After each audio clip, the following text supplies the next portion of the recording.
In order to develop a high-probability trading strategy with a lower risk-to-reward ratio, we started research on ICT's old concepts, such as time and price theory, as well as AMD's power of three principles, first discussed by ICT 6 years ago.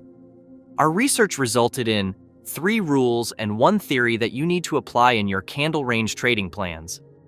For example, if the first candle forming the range experiences a violation, it won't be safe to trade using the CRT model until it meets our conditions.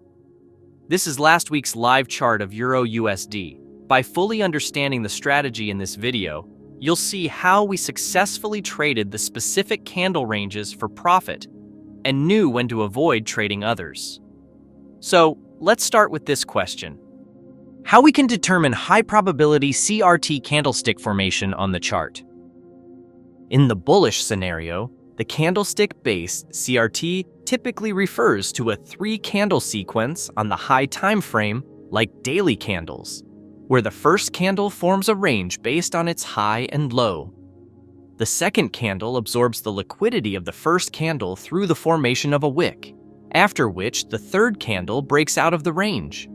3 important rules will help to identify high-probability CRT patterns. The first rule: the CRT model is not limited to a 3-candle sequence and can be formed by a series of multiple candles or even just one candle. For example, in this candle series, we can see that multiple candles are formed to hit the range candle's highest point. So, the price formed a range candle followed by an inside bar. Then, we had a sweeping candle that swept below the range with a shadow, and then the price formed multiple candles until it touched the high of the candle range. The second rule: at the formation of the first candle that creates the range, if we identify a candle violation, this candle's range will not be safe to trade using the CRT model until it meets the theory we will discuss in the following. The third rule: if the second candle surpasses the range of the first candle in the accumulation phase with its body, it should not be viewed as part of the manipulation phase. In this case, there is a chance of the trend continuing in the direction of the first candle. Here we have some CRT models that meet these 3 rules. The first scenario highlights the critical CRT model, which has a high probability of success. This is because it incorporates the accumulation, manipulation, and distribution phases within a 3-candle sequence, leveraging the power of 3. All this process starts with the accumulation phase. But what is exactly accumulating? Buy stops accumulate above the first candle's close as the price entices traders during the range expansion. Then the price is manipulated by surpassing the high of the range. By entering into the distribution phase, it traps every buy order above the first candle close. This signifies an upcoming continuation towards the sell side liquidity, indicating a downside continuation. Thus, this sequence comprises accumulation, manipulation, and distribution, embracing the power of 3. The rest are the same as the example that was just explained.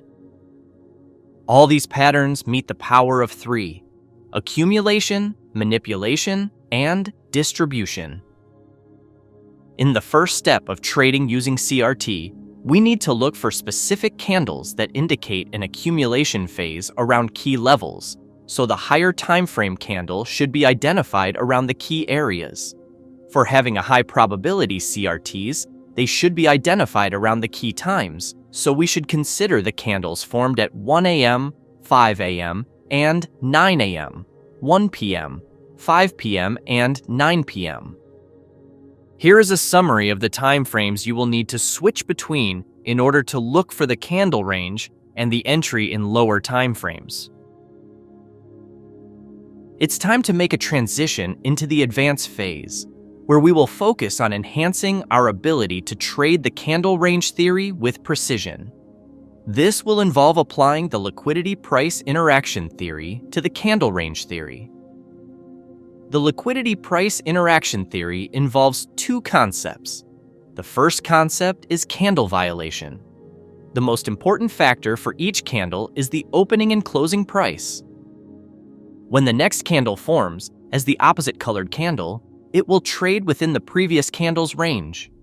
If it trades beyond the previous candle's close, it indicates a candle violation. It's important to note that many significant market movements begin with a candle violation. In the upcoming videos, we will provide more details about the candle violation. For now, it is important to know the candle violation indicates that the price is at the start of a big move. The second concept is the imbalance, inefficiency, or fair value gap. These concepts are so similar, and they are indications of a big move in the market. The liquidity price interaction theory tells us every significant market movement represented by a candle violation and fair value gap is aimed at reaching a liquidity target. When trading a candle range using the candle range theory, it's important to identify whether the price has reached its liquidity target or not. Consider the candle range. The price at the accumulation or manipulation phases has not reached a liquidity level yet. So will you trade this candle range? I will not.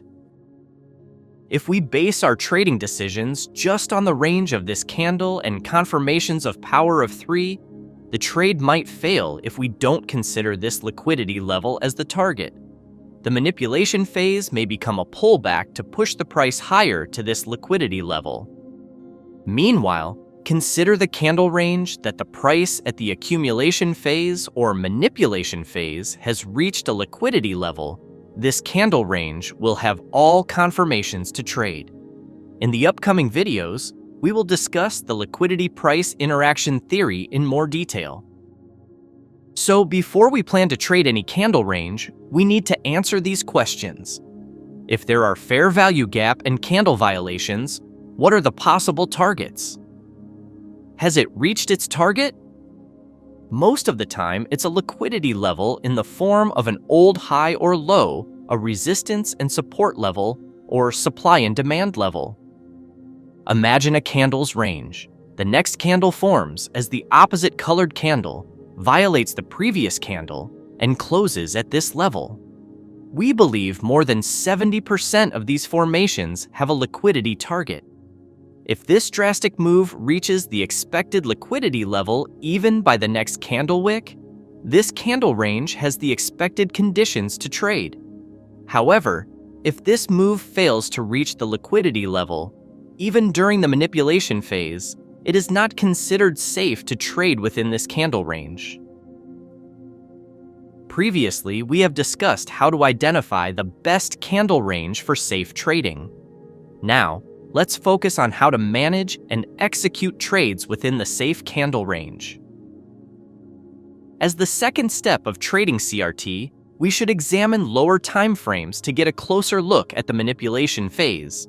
There, we can apply the liquidity price interaction theory to optimize CRT. Our entry will appear at this phase in the form of an order block. My strategy involves identifying 3 monthly candles that meet my confirmation criteria. Next, I examine the manipulation phase in the weekly time frame to identify an order block for trading within the anticipated range. This is last month's Euro-USD chart. As a day trader, I have my weekly bias to identify my trade opportunity in the daily charts, which I will discuss more about in the upcoming videos. Want to dive deeper into my CRT day trading strategy? Be sure to subscribe to the channel so you don't miss any of the upcoming videos packed with valuable insights and tips from the Candle Range playlist.